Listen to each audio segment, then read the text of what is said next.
कोई भी शारीरिक काम चेष्टा ना होने पर भी शरीर से जो वीर्यपात होता है क्यों निकलता है? जब उसकी कोई क्रिया नहीं, उसे कैसे रोका जा सकता है? जो उन्होंने बताया था, वीर्य दो तरह से निकलता है।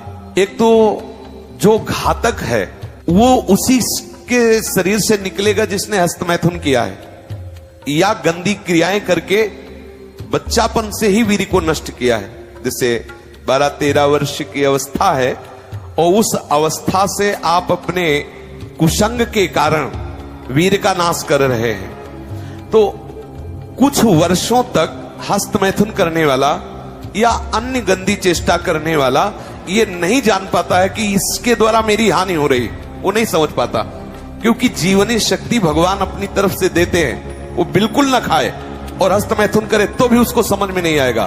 कुछ समय के बाद जब उसकी स्थायी जीवनी शक्ति से क्षीण होना प्रारंभ हो जाएगा, तब उसे वो लक्षण जो हस्तमैथुन करने से नाश ऐसे उस प्रसंग में बताया गया, वो लक्षण उसके जीवन में उत्पन्न होने लगते हैं। अब यदि वो किसी संग के प्रभाव से हस्तमैथुन बंद कर देता है तो उसका वीर्यपात होगा।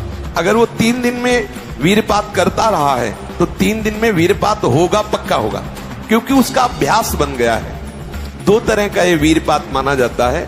एक, जैसे आप ठीक दिनचर्या से चल रहे हैं, आपका खान पान संयम सब ठीक। पहली बात तो ये है कि जिसने कभी हस्तमैथुन आदि के द्वारा वीर्यपात किया ही नहीं, उसका असली वीर कभी वीर्यपात होगा ही नहीं। बात पक्की समझ लेना, ये जीवन के अनुभव की बात करें हैं, इसमें मतलब क्यों में लगाने की जरूरत नहीं, आप खुद देख लीजिएगा। यदि आपने कभी हस्तमैथुन नहीं किया, कभी किसी भी तरह से जनेंद्री का घर्षण करके वीर्यपात नहीं किया, तो आपकी वो संतानोत्पत्ति की क्षमता वाला जो वास्तविक वीर है वो स्वाभाविक निकल ही नहीं सकता। यदि आपने मार्ग दे दिया है, फिर उसके निकलने का मार्ग हो गया है। तो एक होता है, परमहंस जी ने बताया कि एक होता है कि आप सो रहे हैं और आपको बिल्कुल पता नहीं, मतलब बिल्कुल कोई काम का संकल्प नहीं, कोई क्रीड़ा नहीं, और आप जगे, आपको ऐसा लगा कि वीर्यपात हो गया, वो दोष नहीं है। जैसे जब हम गुड़ बनाते हैं तो उसमें गंदा फेन निकलता है ऊपर, पतोई कहते हैं गांव में। जैसे अरहर की दाल जब उबाली जाती थी गांव में तो ऊपर उसका फेन निकलता है, ऐसे ही ये शरीर का विकार निकला, ना कि ब्रह्मचर्य नष्ट करने वाला वीर। बहुत ध्यान पूर्वक सुनने लायक। उपासक को उसमें परेशान नहीं होना। आपको बिल्कुल पता नहीं चला, कोई चेष्टा नहीं हुई, किसी भी तरह की हरकत नहीं हुई, और आप जगे और आपको लगा कि वो हमारे वस्त्र गंदे हो गए, तो वो आप ब्रह्मचारी ही हैं, आपके ब्रह्मचार्य का नाश नहीं हुआ, वो जीवनी शक्ति नहीं निकली।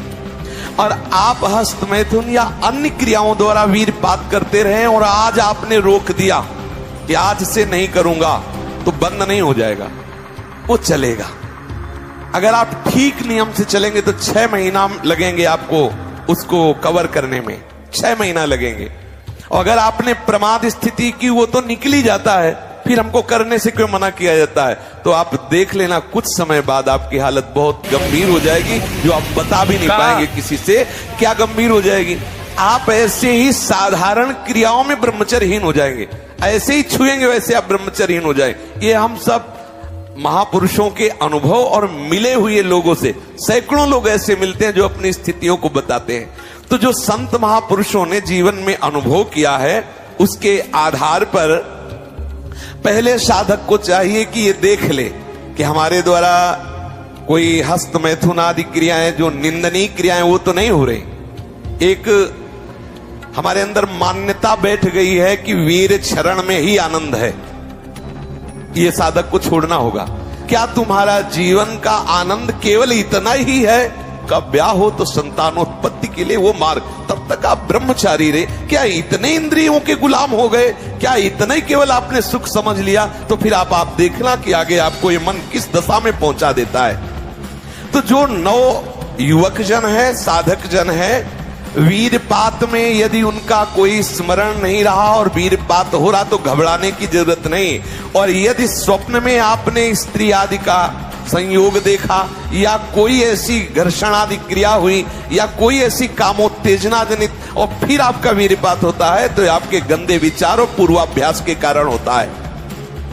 ये बहुत ही गंदी बीमारी है जो आपको अंदर ही अंदर खोखला करती जाएगी। ये जो शुक्रपात, वीरपात, वीर स्खलन, स्वप्न दोष जिसे कहा जाता है, ये दैहिकी वीरपात और व्याधिकी वीरपात। दैहिकी वीरपात जो स्वाभाविक हो जाता है, उसमें बिल्कुल आपकी हानि नहीं, कोई दोष नहीं। और जो ये व्याधिकी वीरपात है, ये बहुत हानिकारक है, ये आपके जीवनी शक्ति को नष्ट कर देने वाला है, इसलिए इससे सावधान रहें। सबसे पहली बात, ऐसे लोगों का कदापि संग न करें जो हस्त मैथुन करते हैं। जो ऐसे लोगों का कदापि संग न करें जो गंदी तरीके से वीर का नाश करते हैं। वीर्य संतानोत्पत्ति के लिए शास्त्र आदेश करता है, मनोरंजन के लिए नहीं।